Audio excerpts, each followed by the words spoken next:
Hello and welcome to the second part of Talking Europe. My guest today is Alain Lamassoure. He's a French MEP from the Conservative European People's Party. He previously served as European Affairs Minister and Budget Minister in Chirac's first government. Mr. Lamassoure, hello and welcome to our show. Hello. Now, I add that you also chair the Budget Committee at the European Parliament, so you're the right person to talk to us today about this very bumpy, very shaky week on the markets. I'd like to start with the fate of Europe's banks. Franco-Belgian lender Dexia is on the brink of bankruptcy, according to the latest reports. This would be the first European bank to fall following Europe's debt crisis. Now, remind our viewers that in 2008, the Belgian and French governments pumped more than 6 billion euros into the bank. Who's to blame for the current mess at Dexia? Well, I don't know, but probably it's clear that the decision taken 3 years ago was not sufficient.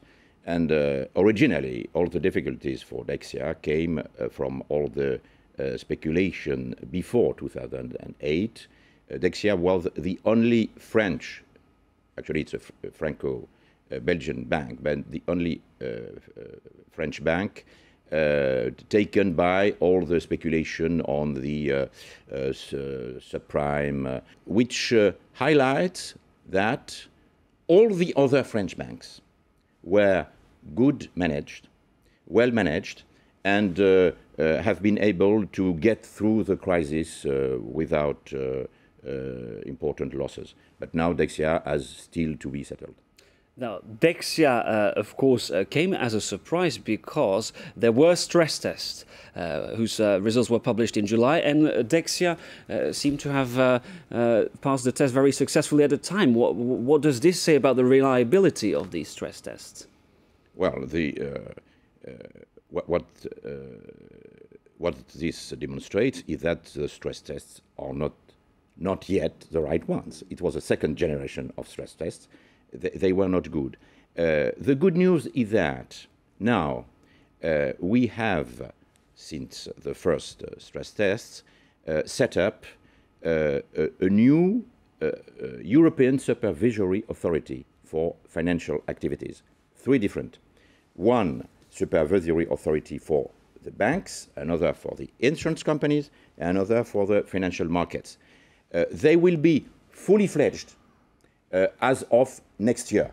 And hopefully they will be able to devise a new generation of efficient stress tests and to prevent such crises.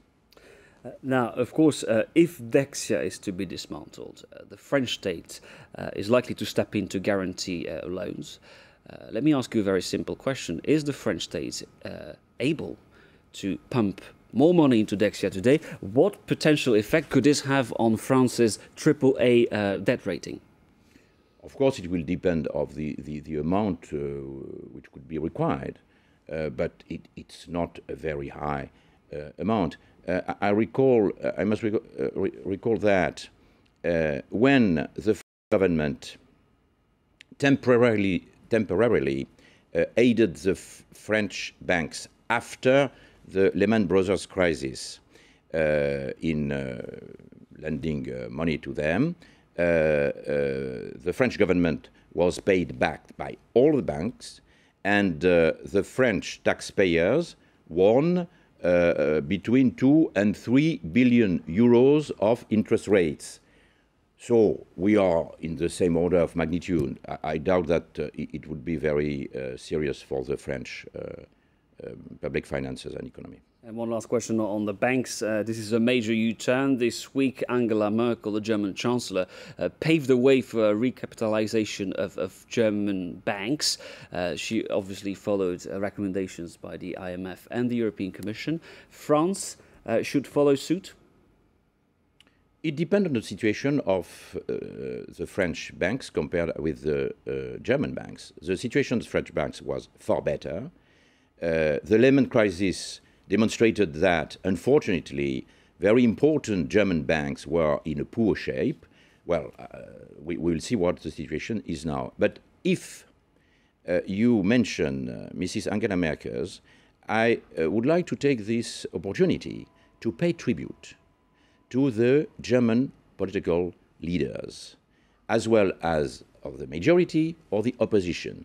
A few days ago, in both chambers of the German parliament, the Bundestag and Bundesrat, there was a huge majority, almost unanimity, in majority and opposition, to support the extension of the amount and of the role of the European Stability Fund, which means to agree that in the end the German taxpayer could be the ultimate taxpayer in Europe to aid Greece or other poorly managed countries. Because they're, of course, the largest contributor to this fund. And knowing that, for obvious reasons, the German public opinion was fiercely against that. All German politicians were able to be at the level of their European responsibilities. It's an extraordinary example for the other net contributors, and particularly for the French political leaders, right and wing. And left. Well, as you mentioned it, let's move to Greece, because last week Eurogroup ministers decided to delay yet again the payment of the next tranche of bailout money for Greece, saying Athens' austerity efforts were not enough. We're going to discuss this in a moment, but first, let's have a look at our report. Another summit in the Eurozone and another set of mixed messages. Greece says it needs the latest tranche of bailout funds from its European partners. Monday's Eurogroup summit, though, looks set to delay that €8 billion handout, originally due for October, until November. They say they want conclusive proof that Athens is complying with demands to enact deep economic reform. Jean-Claude Juncker says Greece has to go back to the drawing board and extend its austerity measures even further over the next 3 years. But amid insistence from Athens that it needs the latest tranche just to stay afloat, the Eurogroup reiterated letting Greece default was out of the question. I have to firmly deny all these rumours indicating that Greece could be invited or could decide to leave the euro area. The other focus making headway in attempts to beef up the Eurozone's bailout fund. While the total of €440 billion won't increase, it's hoped the EFSF can be leveraged to make it more efficient. A vital move in case a bigger Eurozone economy like Spain or Italy were forced to ask for help. We need to get more firepower out of the EFSF in order to provide effective financial firewalls against the contagion effect and, if necessary, to intervene to support in the recapitalisation of banks. That comes amid encouraging signs for the plan itself. Finland says it will now take part, having obtained promises of collateral from Greece, and Slovakia says it will ratify the deal. That only leaves 2 remaining countries to convince, the Netherlands and Malta. Mr. Lamassoure, was it wise to delay yet again the payment of this next tranche of bailout money? Are we actually playing with fire? We know that Greece needs money. Yes, but it's wise to delay our aid as long as Greece delays the reform they have to deliver. They have committed to deliver, and they have not. Greece is not delivering. Not sufficiently. If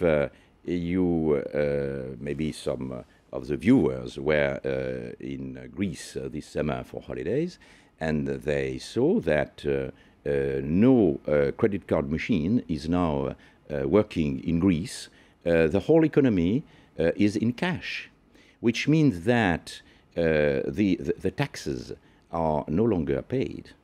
Another example is the average wage for a railway employee in the public company for railways in Greece earns €5,000 per month.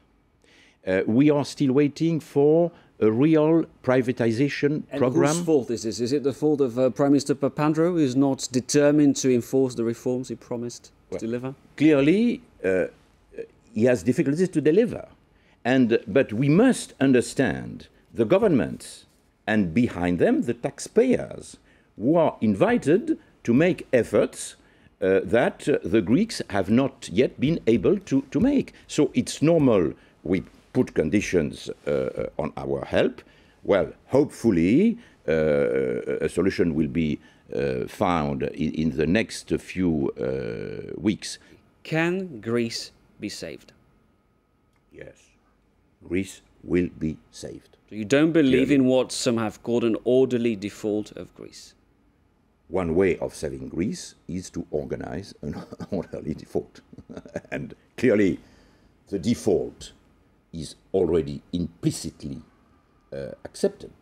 As soon as it was agreed that part of the private creditors would have to give up at least about 20 or 21% of their asset, well, that means that we are on the way. Do you think our leaders are actually buying time? They're probably now calculating what a default would mean for their banks, for their finances? I am not a specialist, but my feeling is that everybody in politics, in financial markets, etc., know perfectly well how the Greece affair will come out in the end. I'd like to move back to your country of origin, France. The Socialists are holding primaries this weekend, which is a historic first in France. Do you welcome this move? Have you been following the primaries? And do you think that your party, the ruling UMP of Mr. Sarkozy, should also have adopted a system of primaries? Yes, I am in favor. 6 months ago, I myself proposed to organize primaries in the UMP, in our political party. It was difficult because we have the incumbent, the outgoing president, who very likely will run again next year. But I am an admirer of the US political system. I've been several times in the US to see how primaries, elections, and the conventions works, how they operate. And I feel in France, now we have a presidential system very comparable now with a 5-year mandate for the president, comparable to the US system. We need the same democratic procedure to enable every big party. The socialists are doing it now on the left, but we have to do it next time on the right. We have to enable their constituents, the citizens, to decide themselves on the best candidate for their political family. You say it's a foregone conclusion Mr. Sarkozy will run in 2012, yet under his leadership, the UMP party of Mr. Sarkozy has lost every single domestic election. Let me ask you, is he still your best candidate for the next presidential election? Clearly, he will be the candidate if he wants to, and if some accident happened. But the situation is relatively clear for the right. But it will can be. he win? Can he win? In democracy, everything is possible. If the election took place today, clearly, it would be very difficult for him. Of course, he will have to defend what he has done for the last 5 years, and to demonstrate how, after the crisis, France can rebound and can get again a level of growth and competitiveness, and that he has still the good solutions against the socialist candidate. Throughout your career, you've been, if I'm not wrong, more towards the centre-right. Yes. Your party has recently adopted a more right-wing stance, probably because it's trying to win back the votes that went to Marine Le Pen. Is this something you regret? Do you think this will prove to be counterproductive? It may be, if there is no counterpart on the centre and on issues particularly sensitive for the centre constituency, particularly on Europe and European policy, on social affairs, And the risk in France, as it is the case also in the Nordic countries, in the Netherlands, in Austria, not yet in Germany, is that due to the crisis, populist movements from the extreme right or extreme left with very simple and simplistic slogans and solutions could appeal to a share of the electorate. And we must stick to a center-right, liberal, free market, but pro-European agenda. And one last question. You said you followed the socialist primaries. May I ask you, who impressed you most among the candidates? As everybody. I was impressed by the interest of the exercise. It was a real political debate with a huge gap in the ideas between extreme left and center left. We should be able, in our political party, to demonstrate the same capacity to have differences of opinion, and in the end, after a democratic vote, to unite all of us behind the winner. This is precisely what failed, I should say, in the last presidential election. So we'll have to see whether the socialists are able to do that. But thank you very much indeed, Mr. Lamassoure, for taking part in this edition of Talking Europe. And thank you for watching our program. Please stay tuned on France 24. I remind you that you can watch this program and our previous programs on our website at france24.com. From all of us here, thank you for watching and goodbye.